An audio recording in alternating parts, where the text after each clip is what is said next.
Hey y'all, we're the Learning Estheticians and class is in session. Let's talk about it. Gaps in your schedule, clients who don't rebook, tight margins, and high processing fees. Sound familiar? Because when you're running your own aesthetics business, you don't have time to sit around trying to figure out where you could be making more money. That's why we love Gloss Genius, the system that helps you bring in more revenue and get more time back. It fills your calendar, helps rebook clients, and upsells your high margin services automatically. Plus, their point of sale helps you earn more while saving money on fees. And they've got all your HIPAA compliant tools you need for charting, consents, and client records without all the admin chaos. So if you're ready for more revenue and more time for everything else, See it for yourself. Use code LEARNING at glossgenius.com for 50% off your first 2 months of their gold or platinum plan. class is dismissed.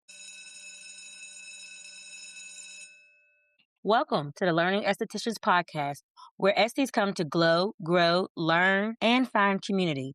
This is where science meets soul care and growth meets the glow. We don't just worry about what you do in the treatment room and how you do it, but we also are concerned about who you are and how you take care of yourself. I'm your host, Naomi Alexis, and today we are talking about B is for benzoyl peroxide. Stick around and let's get our learn on here at the Learning Estheticians podcast. Gotta find beauty in the flow. The more you know, the more you glow. Take it everywhere you go. Everywhere you go. Feel empowered, intentional, doing so care. Elevate, share, get it all right here. Good vibes, good time. You know that we're all right. Everybody get your learn on. Hey dolls, what's up? How y'all doing? How's life? How's beauty school? How's your business? How's your skin? How's your sanity? Because baby, some of us sometimes be hanging on by a wing and a prayer, a planner, and an iced coffee. No, I'm really not judging. I'm right here with you. I've been doing a lot of thinking lately about how often we want simple answers to complicated questions, whether it's skincare, relationships, business, mental health, faith. We want that answer, that quick fix, that quick result in life that we tell our clients, like, be easy, take time, we're building a new routine. I was thinking about how much what we do in the treatment room corresponds with what we do in life. And I've been in this deep introspective thought process because, as you know, I've shared there's a lot of transitions and I'm trying to reframe it from having this anxiety around it to having genuine excitement in it. So that's been one thing that's going on. Some of the good things, you know, what they say, what's the peak and pit of your day? Some of the peak and pits that I've had since we last spoke.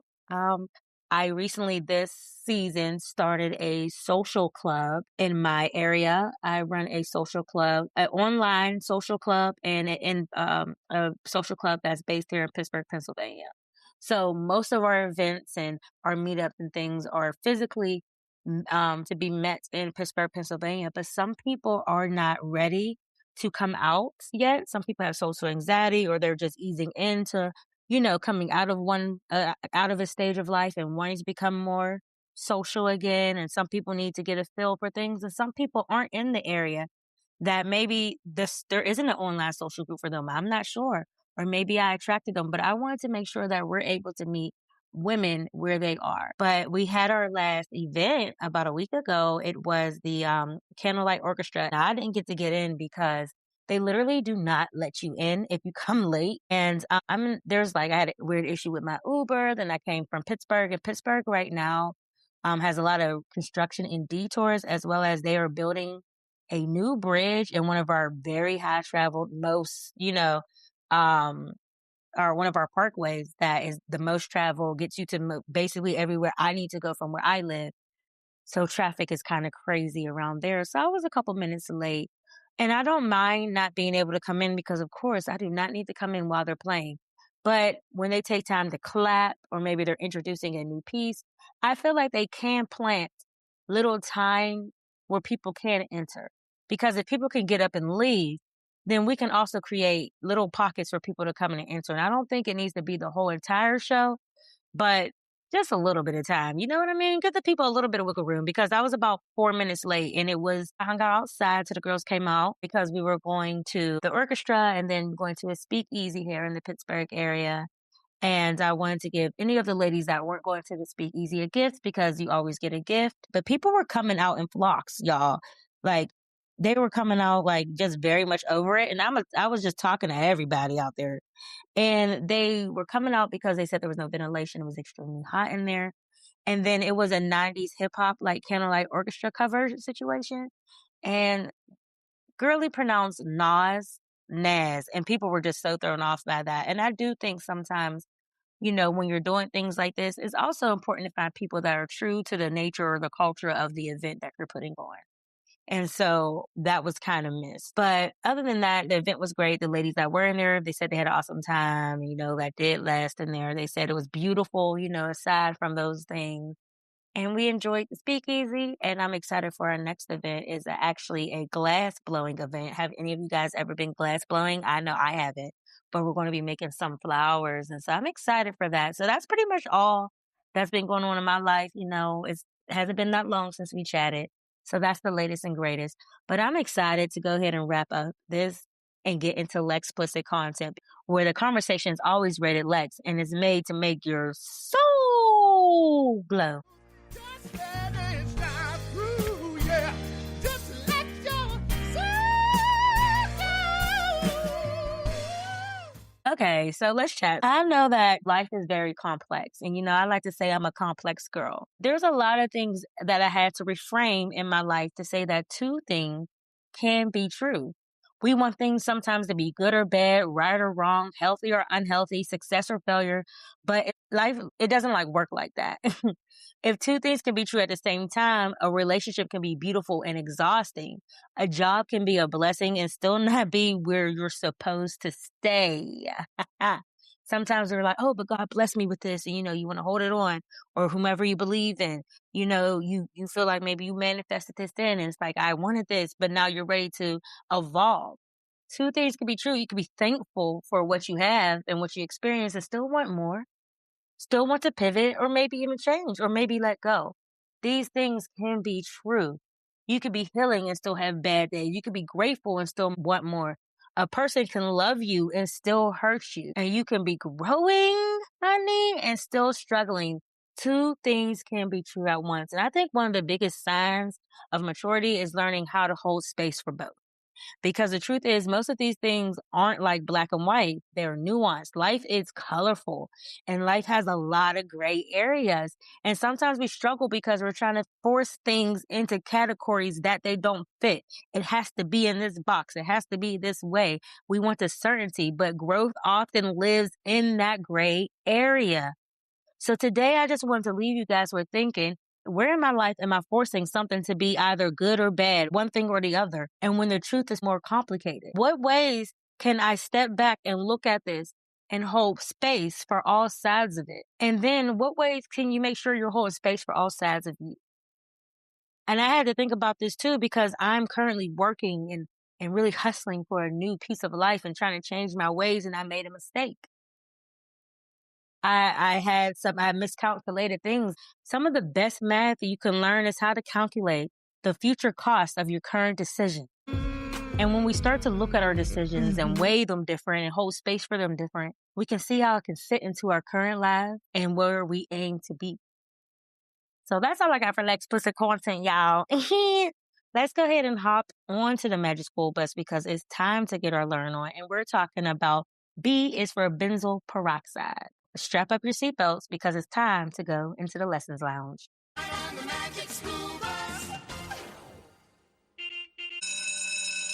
B is for benzoyl peroxide. I really wish I could sing. I cannot. Because if I could sing, y'all, I'll be one of them people. I'll be trying to sing men's boxers off. Like, Scooby-Doo. But benzoyl peroxide is a highly effective ingredient primarily used to manage mild to moderate acne, and it's available both over the counter and as prescription. The way it works is antibacterial. It acts as an antiseptic, reaching deep into the follicles to kill bacteria. It helps to exfoliate and soften the outer layer of the skin. It's said to help with anti-inflammatory needs, reducing redness, soreness, swelling, and active inflamed pimples. You will find it in cleansers, spot treatments, creams, gels, prescription acne products. Common strengths will be like 2.5%, 5%, 10%. And for decades, benzoyl peroxide has been that girl, like been considered one of the gold standards of acne treatment. It was the tried and true for so many years. And it's because it worked for many people. It would have calmed down the inflammation in the acne. It would reduce the acne-causing bacteria. Is widely available. It's affordable. And many acne specialists continue to use it successfully today. So if it works, why is it so controversial? Why are people saying, no, don't use it? And some people are saying, oh, but she's tea, because the acne conversation has evolved. Historically, acne was viewed primarily as a bacterial issue. And the thought process was that acne bacteria causes acne. Kill the bacteria, boom, problem solved, simple. But modern acne science tells us that acne is much more complex. Acne involves inflammation, hormones, oil production, genetics, keratinization, the skin barrier, the microbiome, and bacteria. Notice something? Bacteria is part of the story. It's not the entire story. Another place where two things can be true. And that's where the benzoyl peroxide debate begins. Many professionals who choose not to use BP point to concerns about oxidative stress. In simple terms, BP works through an oxidation process. Some experts believe that this process can create free radicals and contribute to the oxidative stress within the skin. Other points, antioxidant depletion, particularly in vitamin E and your glutathione, glutathione. It's often called the body's master antioxidant. It's heavily involved in helping manage the inflammation and oxidative stress. Some acne specialists argue that repeatedly depleting the antioxidants while trying to calm the acne can create a cycle that doesn't fully support long-term skin health. Another concern is the skin's barrier. Many clients experience dryness, peeling, redness, sensitivity or irritation, or reactive skin. And for those of us who are working with melanated skin, it really could get in the mix and irritate the matters, because irritation could often lead to post-inflammatory hyperpigmentation, which nobody wants to deal with, meaning that the acne improves, but now you're left battling dark marks. And not just the dark marks that are already going to be left, ones that left over by the benzoyl peroxide. Some also question whether aggressively targeting bacteria makes sense when acne is driven by so many different factors. Now, before we throw it under the bus, let's be fair, okay? Two things can be true. Many acne specialists still use it successfully, especially in acute inflammatory cases. Many professionals, they use lower percentages, focusing heavily on barrier support and making sure that skin stays hydrated. They don't just throw the benzoyl peroxide at their client. They use other ingredients and mechanisms to help support the skin health, to be able to accept the benefits of the benzoyl peroxide and closely monitor how the skin responds. In those situations, benzoyl peroxide can absolutely be effective. And so where do I stand? I like benzoyl peroxide. I actually really like the DMK benzoyl peroxide cleanser, and I like the benzoyl peroxide treatment that Face Reality offers. I like those two things because I like it in a way that it's going to be on and off. So if I'm using it as a cleanser, it's still going to go in and do its thing, and it's a treatment cleanser. It's not your everyday cleanser. And then you will support your skin in the others, in your other steps. You'll support it with your hydrating toner, your serums, your moisturizers, a mask. I like it as a spot treatment. We're only going to use it on this area, and then we can introduce other ingredients to help support the skin's health. I think it could be used in tandem, but a lot of people are saying if, science has evolved, we have other things that we can use that will still give you good results. And some people are just like, no, nothing.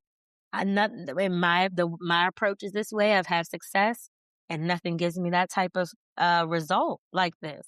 And I feel like both philosophies can be true. I don't really sit on either one. I feel like do your research, because we're just doing a little chat. We're going to dive deeper in benzoyl peroxide all this week in the group. So make sure you're in the Facebook group, our international study group. It's study hall. Come to study. That's what we're going to start calling the sessions, study hall. Come to study hall sessions with us because that's what we want to continue to talk about benzoyl peroxide this week. I am challenging myself right now in this episode to make sure I show up in the group. So somebody better meet me there, okay? But there are other alternatives that you can use. And some of those things will be salicylic acid, azelaic acid, which we already talked about, mandelic acid, lactic acid, sulfur, retinoids, LED therapy. Again, this isn't about right versus wrong. The biggest thing is often, like we say, it's about knowing the science and how you need to approach the client in front of you. It's about understanding your options. And it's about understanding your options. And as an esthetician, our job isn't just to blindly follow trends. Talk about the blind leading the blind. It's not to blindly follow what was, real deal spill back in the day, back in the day when we were young. Like, that back in my day, we did it this way. Okay. All right. Back in my day. Things can evolve. There is a place for a lot of things. Listen, I wouldn't say that BP is one of those things that totally need to be exited out. I believe that you can find where you sit on it with this information. And it's more so about thinking critically and asking questions and staying curious and making informed decisions while treating your clients or even treating yourself. So that's all we have for the little lessons lounge today. And let's get into the glow notes.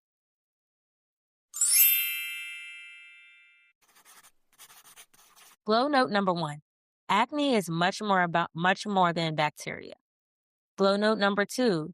An ingredient can be effective and still have drawbacks. Glow note number 3. Healthy skin and clear skin are not always the same thing. And you're not getting out of here without homework. Today's homework is called Think Like an Esthetician. Go look at your acne products. Do they contain benzoyl peroxide? What percentage and why is it included? And how do you think, if you use it, how has your skin responded? If you use it on your clients, what has your result been? Do a nice little journal entry so you know where you stand with benzoyl peroxide and just dive a little deeper. Because maybe you were always using benzoyl peroxide, but maybe you can open up your world to something else. Maybe you can use it a different way, making sure your client has been eased into each product and the skin health can support these changes. Get curious because critical thinking is what separates a skincare enthusiast from a skincare professional. And please, if you enjoyed today's lesson, make sure you're following the Learning Estheticians on your favorite podcast platform. Share this if you're listening. We are doing giveaways. Jess and I are giving away little gifts and tokens of love for those that are listening to our podcast, leaving a review, sharing that they're listening in it on their stories or their reels or whatever it is. We just want to get the message out and continue to build community because that's what we're about. We're about to grow. We're about to grow. We're about the science. We're about the soul care. We're about the protocols. We're about the personal growth. And most of all, we're about our learning. And that's all I got for you today, guys. Make sure you stay connected with us. Share this, like I said. And that's all. And I just want to leave this one message with you. Just because something has always been done a certain way doesn't mean we have to stop asking questions or stop challenging status quo. Stay curious, stay teachable, and keep growing from the heart to the treating room. And as always, everybody get your learn on. Class is dismissed. The more you know, the more you grow. Take it everywhere you go.